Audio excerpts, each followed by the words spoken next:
श्री स्वामी समर्थ. जय महाकाली सर्वांना. बघा, आपल्या घरामध्ये आपण आपल्या घरातलं वातावरण खूप छान सुंदर वातावरण राहावं म्हणून घरातील प्रत्येक महिला, ताई, दादा, गृहिणी सर्वजण आपल्या इच्छेने, आपल्या श्रद्धेने आपल्या घरामध्ये देवदेव करत असतात. पूर्ण प्रत्येक जण देवांची उपासना करत असतात.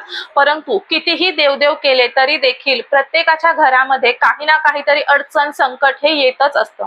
मग एवढे देवदेव करून देखील आपल्या घरामध्ये प्रत्येक वेळेस कुठल्या ना कुठलं तरी अडचण का येतंय, आपल्या घराला आजारपण का लागून राहिलेलं आहे, घरामध्ये कोणाची तरी नजर बाधा, वाईट दोष, कोणाचं तरी वाईट बाधा, कोणाची तरी वाईट नजर का लागून राहत आहे, त्याच्यामुळे घरामध्ये पैसा येत नाही आहे, पैशाला पैसा टिकून नाही राहत आहे, घरामध्ये एकोपा नाही राहत, बायको नवरा दोघांमध्ये भांडणं सतत होतात आहेत.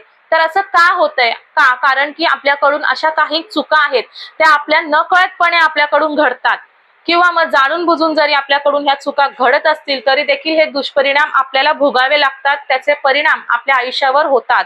तर अशा कोणत्या चुका आहेत ज्या आपल्याला न कळत किंवा कळतेपणी आपल्याकडून त्या टाळायच्या आहेत, हे सर्व एका व्हिडिओद्वारे मी तुमच्या बरोबर शेअर केलेले आहे. व्हिडिओची लिंक मी खाली दिलेली आहे. पूर्ण व्हिडिओ पाहण्यासाठी खाली लिंकवर क्लिक करा आणि तो पूर्ण व्हिडिओ पहा, जेणेकरून तुमच्याकडून जरी कळत किंवा नकळतपणे ह्या चुका घडत असतील तर त्या चुका टाळा आणि आपल्या घराला गरिबी, दरिद्रता येण्यापासून तुम्ही वाचवा. श्री स्वामी समर्थ. जय महाकाली.